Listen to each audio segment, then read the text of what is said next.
السلام علیکم ورحمۃ اللہ وبرکاتہ۔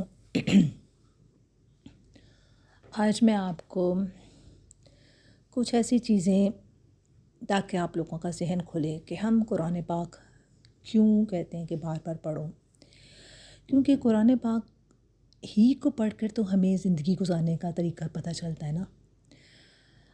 اب میرے رب نے جب ہمیں دنیا میں بھیجا، ٹھیک ہے، تو بھیجنے سے پہلے کیا ہماری تربیت یا ہمیں کس طرح سے زندگی گزارنی ہے اس کا بندوبست نہیں کیا کیونکہ ہمارا رب ہے نا۔ ہم اپنے بچے کو باہر بھیجتے ہیں پڑھنے کے لیے، کتنی سیکیورٹی سے بھیجتے ہیں، سب بتاتے ہیں یہ کرنا، ادھر نہیں جانا ادھر نہیں جانا۔ تو میرا رب کیا اس نے ہمیں ایسی زندگی بھیج دیا؟ نہیں، وہ رب جو کہ ہماری اپنی ماؤں سے، جیسے کہ ایک ماں ہے اس کا کوئی مقابلہ نہیں کر سکتا نا، کہ ہر بچے کو کوئی بھی چیز چاہیے ماں کی طرف جاتا ہے۔ اللہ نے رکھ دی محبت ماں کے دل میں، ٹھیک ہے نا۔ تو اب آپ سوچیں کہ وہ رب جو ہے، مثال اس لیے دی جاتی ہے تاکہ آپ چیز کو انڈرسٹینڈ کر سکیں، وہ رب تو ماں سے کہیں زیادہ آپ سے پیار کرتا ہے، کتنی کیئر کرتا ہے آپ کی، کہ آپ اس کو پتہ ہے کہ کس وقت آپ کو کیا چاہیے۔ آپ اس ٹائم پہ اسٹریس میں ہو، آپ کو صبر کرو گے تو آپ کو یہ اس کا پھل ملے گا۔ یہ سب کتاب میں لکھ دی گئی باتیں۔ تو یہ ہے اللہ کی کیئر کہ میرا بندہ پریشان نہ ہو کسی لمحے۔ اس کو کھانا چاہیے تو کھانا پاک کھانا، حلال کھانا کھانا، حرام کی طرف نہ جانا، یہ اللہ نے بتا دیا۔ ہاں، اب دنیا میں رشتے بھی ہیں، سب کچھ ہے، کیسے رہنا ان کے ساتھ، لڑائی جھگڑے نہ کرنا ان کے ساتھ، کتنے پیار سے اللہ نے بتایا نا۔ کاروبار کرو گے کسی کے ساتھ زیادتی نہ کرنا، انصاف کے ساتھ تول میں کمی نہ کرنا۔ کیوں پھر پچھلے جو آپ دیکھتے ہیں کہ پچھلے رسول جو گزرے ان کے بارے میں قرآن پاک میں بتایا، کیوں؟ تاکہ ان کی جو زندگی، ان کی مثال سے ہم لوگ چیزوں کو سمجھ سکیں۔ دیکھو فلاں نے یہ کیا تھا، فلاں ٹائم میں اس قوم نے یہ کیا، پھر اللہ تعالیٰ کا عذاب آیا۔ اب پرافٹ صلی اللہ علیہ وسلم کی امت کے اوپر عذاب کیوں اس طرح کا نہیں آیا؟ کیونکہ جب عذاب کا مطلب کہ وہ زندگیاں، ان کی لائف ختم ہوگی، وہ قومیں برباد، ختم، دنیا سے ختم کر دیا، حساب ہو گیا ان کا۔ ہمارا حساب جو ہے وہ قیامت والے دن ہونا ہے۔ اس لیے جس کی قیامت کہتے ہیں نا کہ موت جو ہے اللہ نے نہیں بتائی کہ کب آنی ہے، تو جو بندہ، اب ہم اپنے آپ کو سوچیں کہ ہمارا حساب کب ہونا ہے؟ قیامت والے دن۔ اور میری جو قیامت آ گئی، کہتے ہیں نا جس گھر میں موت کوئی قیامت ٹوٹ گئی، کیا مطلب ہے اس کا؟ کہ مطلب کہ جب زندگی کا اینڈ ہو جاتا ہے، ہر چیز سے انسان کا رابطہ کٹ جاتا ہے نا، اس کے اعمال سے سلسلہ کٹ جاتا ہے۔ اب جو عمل انسان نے اکٹھے کرنے ہیں نا، وہ قیامت والے دن کام آنے، یہ ہے۔ پھر وہ وہاں حساب ہوگا، وہاں پھر فیصلہ سنایا جائے گا۔ اس دنیا میں فیصلہ نہیں سنایا جائے گا۔ اس دنیا میں اب ہمارے لیے جو ہے وہ قیامت تک ہم نے جتنے بھی اعمال اکٹھے کرنے، یعنی کہ موت تک۔ موت کس کو پتہ ہے؟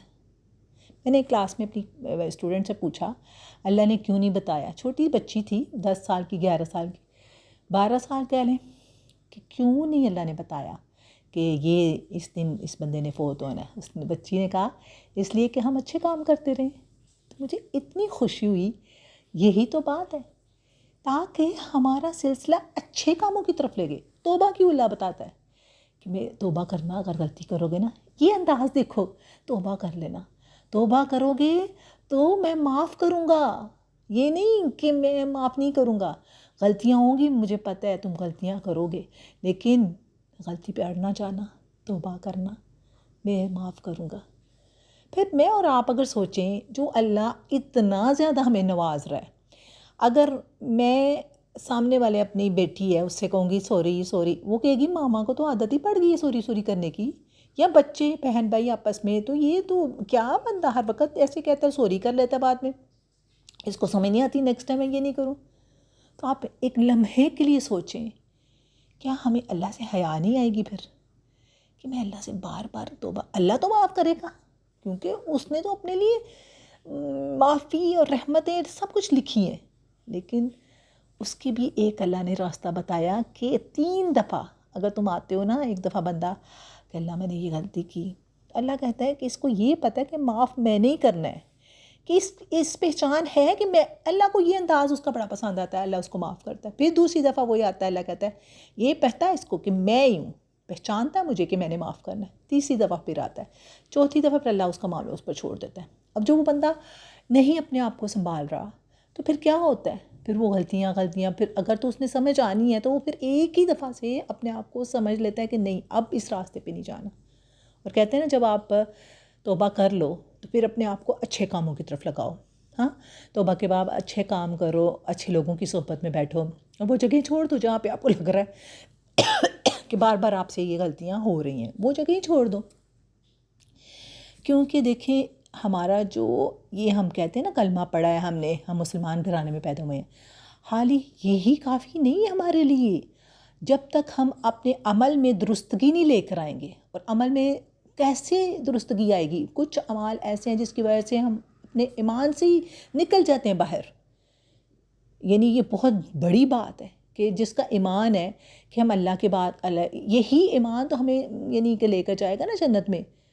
دنیا میں اگر ہم نے جو بھی برائی سے بچے ہیں، بڑے بڑے گناہ سے بچے ہیں، ٹھیک ہے، تو اللہ سے امید رکھیں گے اچھے اچھے کام کرنے پر کہ اللہ اپنی رحمت سے ہمیں جنت میں لے جانا، لوگوں کا حق نہیں مارا، ٹھیک ہے، برائیوں سے دور رہے ہیں، قتل و غارت، ڈاکہ زنی، کسی کا حق مارنا، یا یہ سارے جو ماں باپ کا نافرمان اور بہن بھائیوں سے قطع تلقی کرنا، یہ ساری چیزوں سے جو اپنے آپ کو بچا کر رکھتا ہے اور پھر اللہ سے امید رکھے کہ صدقات کرتا ہے، نمازوں کی حفاظت کرتا ہے، امید رکھے کہ اللہ مجھے اچھی جگہ میں اللہ مجھے لے کر جانا، اور بڑے ہمبل بڑے عاجزی سے وہ کہتا ہے کہ اللہ یہ قبول کرنا سارے اعمال اور ہمیں جنت میں لے کر جانا۔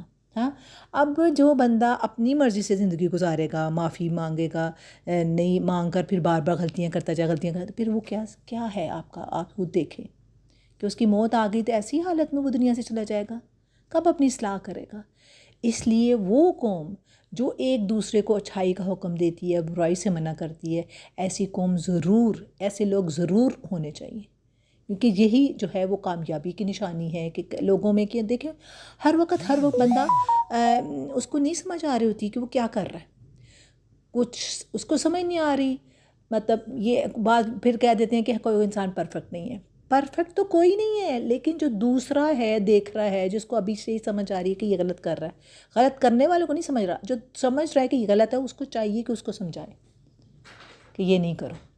تو یہ ہے وہ چیز جس کی وجہ سے امر بالمعروف یعنی کہ اچھائی کا حکم دو، امر مطلب حکم، اچھائی کی بات کہو اور نہیں عن منکر، اور برائی سے روکو، یہ وہ چیزیں ہیں کہ دوسرے بندے کو یاد دہانی ہوتی، اچھے طریقے سے آپ اس کو یاد کرو، یہ نہیں کرنا، یہ اللہ کو ناپسند ہے، دیکھو کتاب میں یہ لکھا ہے۔ تو یہ ساری کتاب کا مقصد ہی اللہ تعالیٰ کا یہ ہے کہ آپ لوگوں کو ڈرائیں جو کہ عذاب والی چیزیں ہیں، اور لوگوں کو خوشخبریاں دیں کہ جس کی وجہ سے آپ لوگ جنت میں جاؤ گے۔ پھر اس لیے ہم قرآن کا کہتے ہیں کہ روز پڑھو، روز اپنی زندگی میں اس کو شامل کرو تاکہ آپ لوگوں کی زندگی میں رحمت آئے۔ تو پرافٹ صلی اللہ علیہ وسلم بھی بہت پریشان ہویا جایا کرتے تھے کہ یہ لوگ ایمان کیوں نہیں مشرکین لے کر آتے، اللہ ایک کیوں نہیں مانتے، اللہ کو ایک، وہ اپنے آپ کو نڈھال کر لیتے، بہت زیادہ ان کے لیے یہ غم ہوتا تھا۔ تو سب سے بڑی بات ہی اس چیز کی ہے، وہ اللہ کے ساتھ شریک کرتے تھے۔ اب جب بندہ یہ سوچ لے کہ میں یعنی اگر کسی سے دعا کرنی ہے تو میں نے اللہ سے کرنی ہے دعا، ٹھیک ہے نا، پھر وہ کیا کرے گا؟ اللہ کہتا ہے کہ اگر دعا میرے سے چاہتے ہو کہ میں آپ کی دعائیں سنوں تو آپ لوگ بھی وہی کام کرو جو میں کہتا ہوں وہ کرو، تو اس طرح سے میں آپ لوگوں کو سیدھے راستے کی سمجھ عطا کر دیتا ہوں، ٹھیک ہے۔ اللہ تعالیٰ کی طرف سے ہی بندے کے دل میں ایک جو سلسلہ ہوتا ہے کہ حق بات کیا ہے یا اللہ کو کیا پسند ہے، وہ اس کی طرف اللہ تعالیٰ اس کی رہنمائی کر دیتا ہے، اس کی طرف جب چیزیں انسان کے لیے یعنی سیدھی ہو جاتی ہیں، اس کو سمجھ آ جاتی ہے کہ یہ ہے راستہ جس پر مجھے چلنا ہے، اور اللہ تعالیٰ پھر ایسے لوگوں سے پھر خوش ہوتا ہے۔ اور کبھی بھی اپنی زندگی میں نا مایوسیاں نہ لے کر آیا کرو، کیونکہ میرا رب جو ہے نا وہ مایوسی آتی ہے شیطان کی طرف سے، وہ نہیں چاہتا کہ ہم اللہ سے راضی رہیں۔ حالات دیکھیں ایک جیسے نہیں رہتے، ہمیشہ ایک جیسے حالات نہیں رہتے ہیں، تو آپ جب دعا کرو گے اللہ سے کہ اللہ میں اس ٹائم پہ یہ تکلیف، کیا اللہ کو نہیں پتہ؟ اللہ کو پتہ ہے، لیکن اللہ کو پسند ہے کہ میرا بندہ مجھے بلائے، مجھے پکارے، عاجزی سے پکارے، صدقہ کرے، صدقہ کرنے سے تکلیفیں دور ہوتی ہیں تو یہ کام کرے، اپنے رشتہ داروں کے ساتھ اچھی طرح سے اٹھے بیٹھے، ہنسی مذاق، یعنی دلوں میں کروھ نہ رکھے، اور جو بھی آپ اچھے کام کر سکتے ہو جس کی وجہ سے ایک دوسرے کو تکلیف نہیں بلکہ آرام دے سکتے ہو وہ کرو، ٹھیک ہے؟ یہ دنیا کی جو زندگی اس کے بارے میں بتایا جاتا ہے کہ یہ دنیا کی زندگی تو اگر کسی کے پاس زیادہ پیسہ ہے، کسی کے پاس اولاد ہے، یہ تو سب ایک رونقیں ہیں، اگر آپ ان رونقوں میں کھو کے اپنے رب کو بھول جاؤ گے، اچھے اعمال سے بھول جاؤ گے، تو پھر تو انسان پڑ گیا نا اس دنیا کی محبت میں، تو یہ دنیا نے تو ختم ہو جانا ہے۔ یہ دنیا تو ایسے ہی ہے جیسے کہ اللہ نے بنایا تھا ایک سلسلہ زندگی کا، اور جب موت آنی ہے تو سب کچھ ختم، قیامت والا دن پھر یہ سب زمین گھر یہ سب ایک چٹیل میدان کی طرح ہو جائیں گے، سب کے گھروں، سب کی جائیدادیں، یہ وہ سب ادھر ہی رہ جائے گا کیا اللہ کے پاس؟ جو کہ اس نے اس دنیا میں اللہ نے جو دیا اس میں سے انہوں نے اللہ کی راہ میں دیا، وہ باقی رہ جائے گا، کسی کے ساتھ نیکی کی وہ باقی رہ جائے گی، باقی سب ختم۔ تو یہ وہ چیزیں ہیں کہ اللہ تعالیٰ ہمارے دلوں کو کھولتا ہے، ہمیں توفیق دیتا ہے، لیکن ہم اس یہ توفیق کیوں ملتی ہے، کیسے ملتی ہے؟ جب ہم قرآن پڑھیں گے۔ کیسے؟ جب ہمیں ایک قرآن پڑھ کر ایک میرے دل میں یہ بات آ جائے کہ یہ اللہ کی بات ہے، اللہ نے ہمارے لیے بندوبست کر کے بھیجا دنیا میں کہ یہ کرنا ہے، یہ نہیں کرنا۔ تو اس لیے میری ریکویسٹ ہے، میری عاجزی سے، کہ سب قرآن پاک کو پڑھیں، اور اس میں سے یعنی اپنا روزانہ کا جو آپ اپنا ٹارگٹ ہے آپ کا، شروعات جو ہے وہ 2 آیات 3 آیات 4 5 سے شروع کریں، اور اس کو نیت کریں کہ ہم نے اس کو سمجھنا ہے۔ اس کے لیے آج کل تو اتنا آسان ہے سمجھنا، یوٹیوب کھولو، آپ گوگل میں جاؤ، ارد گرد ٹیچرز ہوتے ہیں، ان سے پوچھو یہ کیا مطلب ہے، یہ کہ جب آپ ان چیزوں میں لگ جائے گے آپ کے ساتھ تو ہر وقت رحمت اللہ کی، جو اچھے کام ہیں ان سے رحمت آتی ہے نا۔ رحمت کا مطلب کیا ہے؟ آپ کے دنیا کے کام آسان، اللہ آپ کی دنیا کے کام آسان کر دے گا۔ اللہ تعالیٰ کہتے ہیں کہ جو میرے لیے ٹائم نہیں نکالتے میں ان کی دنیا مشکل کر دیتا ہوں، یعنی کہ دنیا میں ملنا تو ان کو اتنا ہی ہے جتنا میں نے لکھ دی ہے، پھر ان کو 2 ہاتھوں سے بیزی کر دوں گا۔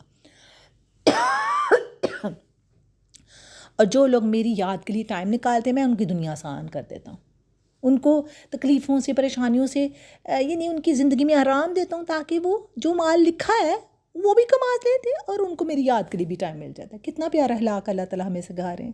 یہ ہمارا دین مذہب ہی بہت خوبصورت ہے، جب ہم اس کو جانیں گے نہیں نا تو ہم دنیا میں اپنے آپ کو تھکاتے ہیں، اور وہ وقت آ جاتا ہے جب موت آ جاتی ہے، وہ پتہ ہی نہیں کس کو کب آ جانی ہے۔ لوگ پلان کرتے ہیں ہم یہ کریں گے، فلاں ٹائم کے بعد ہم یہ کام نیک شروع کریں گے، تو آپ کو پتہ ہی نہیں کہ آپ کی کل موت ہو جائے، ابھی جو کہہ رہے ہو جو کام آج ہے نا ابھی، وہ ہوتا ہے اصل چیز، کیونکہ خوف ہے نا کہ موت تو کبھی بھی آ سکتی ہے۔ تو اپنے آپ کو جو چیز سمجھتے ہیں نا یہ اچھی ہے، اور سمجھ کیسے آئے گی؟ جب آپ قرآن پڑھو گے آپ کو کہ نہیں میں نے یہ روٹین اپنی روز بنانی ہے، اللہ کو ایسی عبادت پسند ہے، تھوڑی کرو لیکن روز کرو، بس یہ کرنا اور کچھ بھی نہیں کرنا۔ کھانا کھاتے ہیں نا ہم روز، کیوں؟ طلب ہوتی ہے، قرآن کو بھی ایسے بنا لو کہ ہمیں ضرورت ہے اس کی، ہمیں ہدایت کی ضرورت ہے۔ ہم ایک جگہ سے دوسری جگہ بغیر میپ کے ہم کہیں گے سہولت ہے کہ چلو میپ دیکھ کے جاتے ہیں، تو ہم زندگی کیسے گزار لیتے ہیں بغیر کسی سمجھ کے؟ کیوں؟ پیسہ ہے ہمارے پاس، ہم چیزیں خرید سکتے ہیں، اس لیے اللہ کی ضرورت نہیں محسوس ہوتی۔ بیمار ہوتے ہیں تب بھی پتہ ہے کہ ڈاکٹروں کے پاس چلے جائیں گے، لیکن جب ڈاکٹر کہتا ہے اب دعا کرو، پھر وہ ٹائم کیسا ہے؟ وہ ٹائم کون سا ٹائم ہے؟ جب پتہ چل گیا اتنے مومنٹ رہ گئے موت کے، پھر انسان کو سب یاد آتا ہے کہ میں نے کہاں زندگی گزاری، میں نے تو کوئی بھی وہ وقت اللہ کو دیا ہی نہیں جو مجھے ساتھ لے کر جانا ہے۔ ابھی سوچ لیں، ابھی موقع ہے، ابھی سوچیں، جو کام کرنا ہے آج سوچیں۔ نماز نہیں پڑھ رہے، نماز کی عادت ڈالیے، قرآن نہیں پڑھتے، قرآن کی عادت ڈالیں، یا آپ کے بچے سب آپ کے فرمانبردار بن جائیں گے۔ یہ برائیاں دنیا میں جو ہو رہی ہیں وہ کیوں ہو رہی ہیں؟ کیونکہ ہماری جو اپنی پریکٹسز ہے نا وہ بہت کمزور ہو گئی ہیں۔ ہمیں جو چیز اللہ نے دی ہے ہم نے اس کو تکبر کا ذریعہ بنا لی ہے، ہم نے اس کو اپنی چیز بنا لی ہے۔ وہ اللہ کی امانت ہے، اللہ کی امانتوں کو کیسے رکھتے ہیں؟ اسی طرح سے اس کی حفاظت کرتے ہیں۔ اللہ نے جتنا دیا آپ کو استعمال کے لیے وہ استعمال کرو، باقی اللہ نے کہہ دیا اب یہ اس کو دینا جن کو جو ضرورت مند ہوں گے۔ تو یہ چیزیں سمجھو، قرآن پڑھیں گے تو سمجھ آئے گی نا۔ نمازوں کی باقاعدگی کرو آج سے. یہ نہیں کہ موت کا وقت آ جائے، اور موت کسی کو بھی نہیں پتہ کب آ جانی ہے. تو میری دعا ہے کہ اللہ تعالیٰ ہم سب کو اس کتاب کے ساتھ جوڑ دے، اور اللہ کی رسی ہے، اللہ کی رسی کے ساتھ یعنی قرآن اور سنت جو ہے وہ ایک ایسی چیزیں ہیں کہ جب ہم پتہ ہی نہیں کہ یہ کام کیسے کرنا ہے تو کیا ہے. تو اس لیے یہ چیزیں جو ہے نا کہ فلاں یہ کر رہا ہے تو فلاں کو نہیں دیکھو، آپ کو جو سمجھ آ رہی ہے اللہ آپ کے دل میں ہدایت ڈال دے گا. آپ اس کے بعد پھر اپنی زندگی اس طرح سے گزارو. زیادہ نہیں، جو پلرز ہیں ان کو پکڑ لو، نماز، اللہ کے احکامات کو، جو اللہ کہتا ہے وہ کرتے جاؤ. زکوٰۃ دے دو، فرائض کو پکڑ لو، زکوٰۃ دو. چیریٹی سیکنڈ لیول کی زکوٰۃ ہے، یعنی کہ وہ والنٹیئر ہے، وہ اگر دیتے بھی نہیں بھی دیتے وہ آپ کے اوپر ہے، لیکن فرض جو ہے زکوٰۃ ہے. نماز فرض ہے، ٹھیک ہے. جو روزے ہیں فرض وہ رکھو، باقی جو نوافلی روزے ہیں رکھتے ہو سو گڈ. پھر حج ہے، پھر یہ ساری چیزیں جو اللہ کی پہچان ہے، اللہ اور رسول ان کو پہچانو، اور نبی پاک صلی اللہ علیہ وسلم کی سنت، ان کے جو طریقے ہیں اس پر عمل کرو. یہ سب چیزیں جب میلاد کو منانے کی جو باتیں ہیں نا کہ وہ تھوڑا الگ ٹاپک ہے، میں نہیں چھیڑنا چاہتی اس کو، لیکن بس میں یہ چاہتی ہوں کہ آپ لوگ نماز پڑھو، قرآن پڑھو، تو بس آپ لوگوں کی زندگیاں آسان ہو جائیں گی، رحمت آئیں گی، برکتیں آئیں گی. ٹھیک ہے. السلام علیکم رحمۃ اللہ وبرکاتہ.